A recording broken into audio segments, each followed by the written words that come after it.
Hey guys, hope you're doing well. Today's video is going to look quite a bit different as we're going to begin with some very unfortunate but important tragic news to begin the video before we get into the much less important actual hockey portion of this video. But I'm sure you've heard by now the very devastating news that Johnny Gaudreau has passed away. So the first chapter of this video will be a kind of tribute to him, but just saying rest in peace to Johnny Hockey, obviously a Calgary Flame for almost a decade, then Columbus Blue Jacket. Johnny Gaudreau did unfortunately pass away last night in an accident, as well as his brother Matthew Gaudreau. So rest in peace to Johnny Gaudreau and Matthew Gaudreau. They were out in New Jersey for their sister's wedding, which was supposed to take place today, and unfortunately they were struck by a drunk driver, and unfortunately they did both pass away. Extremely sad. My sincerest condolences go out to the Gaudreau family, of course, Johnny's wife and kids, the parents of the Gaudreaus, obviously the sister as well, but my condolences to the rest of the family, all of their friends and teammates of Gaudreau. Well, both Johnny and Matthew Gaudreau. We've already seen some very heartfelt messages throughout social media and other outlets. Guys like Oliver Shillington, Michael Backlund, Matthew Tkachuk have shared some very heart-wrenching messages. In some ways heartwarming, but again, just extremely sad. And I did quickly want to just mention that, look, if you are intoxicated, inebriated in any way, please, I implore you not to drive. Drinking and driving is one of the most selfish decisions you could possibly make on this planet. And just please, if in any way you are under the influence of anything, please do not operate a motor vehicle. It is just not worth it. It's too selfish to put others at risk. You're putting yourself at risk as well.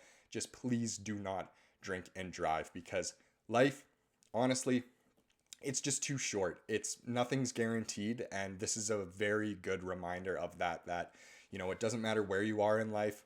We're not immortal. Anything can happen, and it's very sad. So please make sure that you send your love to your loved ones today, just as just more of a reminder that you never know when you or someone else could face the end of life. So send your loved ones a good message. If you're nearby them, please give them an extra hug, because it's not guaranteed, and life truly is so fragile and so precious. It could end in a second.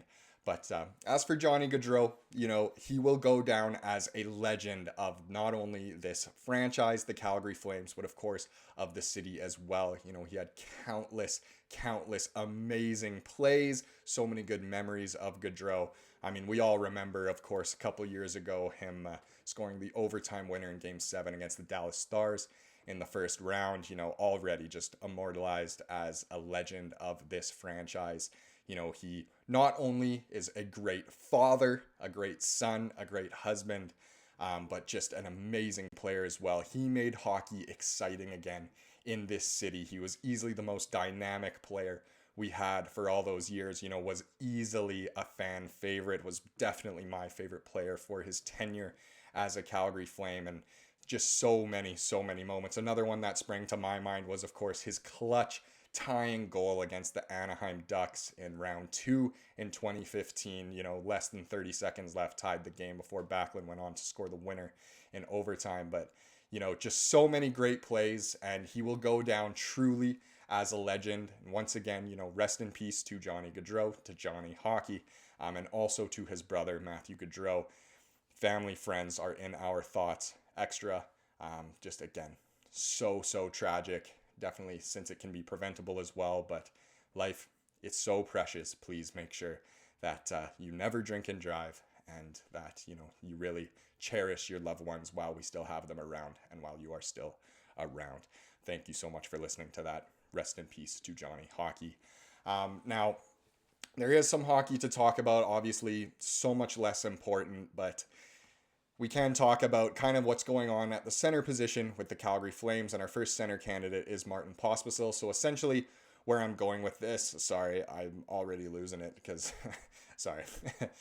essentially where I was going with this is that the center position, it's in an interesting spot for the Calgary Flames right now. Now, the future of the Flames relies a lot on the center, the number one center of the future, and a lot of people think that the Calgary Flames do not have that as of right now, and honestly, they would be right. We don't really have our number one center of the future. You know, Nazem Kadri won't be here forever, and is he a true number one? Michael Backlund, same thing. So we do have younger guys who can step in for now, but probably not to be the number one center of the future. That will more so be something we look at to acquire in one of the next couple of drafts. But there are a couple guys who could go in for center now, and who knows, it could end up being an audition for the future center 2 position or C3 position, even C4 position. And yeah, the first one we'll take a look at is Martin Pospisil because of this. So center of attention, he has been the center of attention.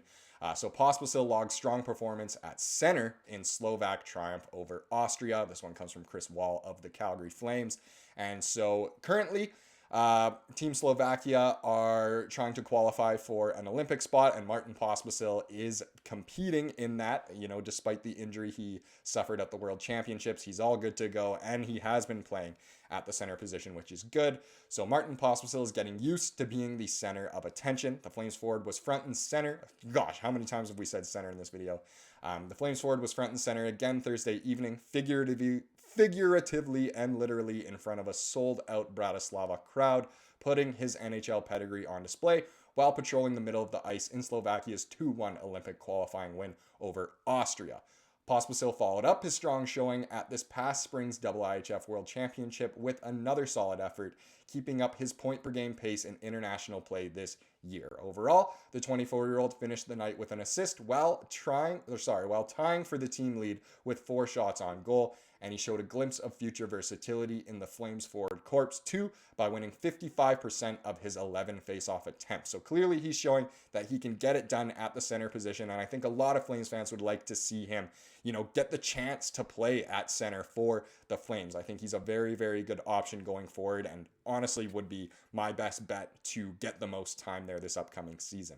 The Pospisil brothers were representing the national side for the first time as teammates Thursday, and they nearly connected on a storybook opener early in period 2.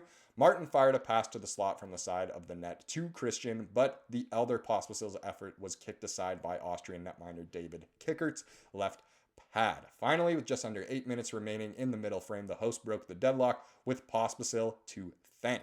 At the tail end of the Slovak power play, Pospisil froze an Austrian defender with a quick juke, then zipped a pass from the right corner onto the tape of Martin Gernot, who strode into the slot and left point and ripped the puck past Kickert. So there you go. Pospisil getting involved in many ways at the center position. Seems like a very good candidate for the future of the Flames at the center position, and it's very, very exciting. It tells a lot about our future because really it will rely on who is down the spine of the team.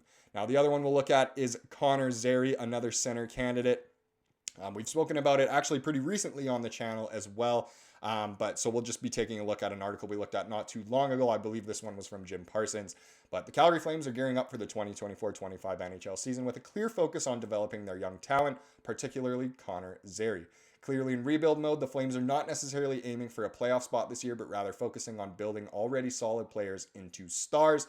Zary will be among them and perhaps the most important. He broke out last season. You know, him and Pospisil were the two who kind of really broke out from the AHL level and stuck at the NHL level. And Zary, you know, he got a little bit of an audition at the center position towards the end of the season.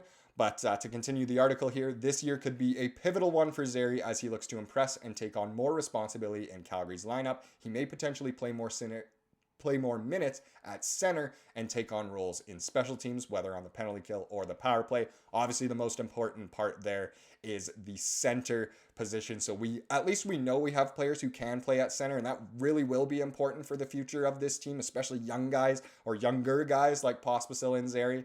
And again, I think Zary will get another great audition and a great crack at trying to be a center this upcoming year.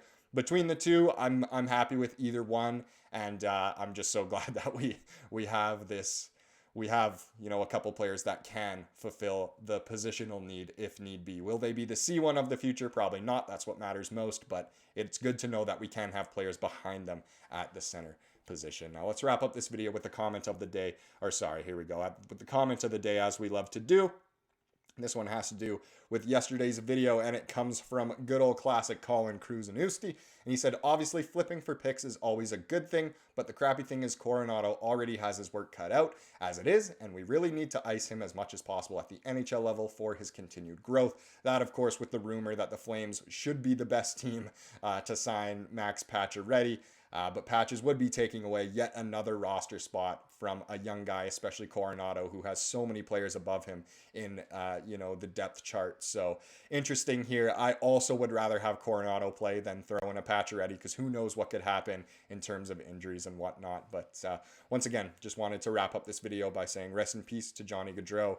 My heart goes out to his family, his friends, the whole hockey world, and the Flames Digest family, of course, is behind him. So I know it's been a very tough day for a lot of us, but I do want to thank you for watching this video and try to have as best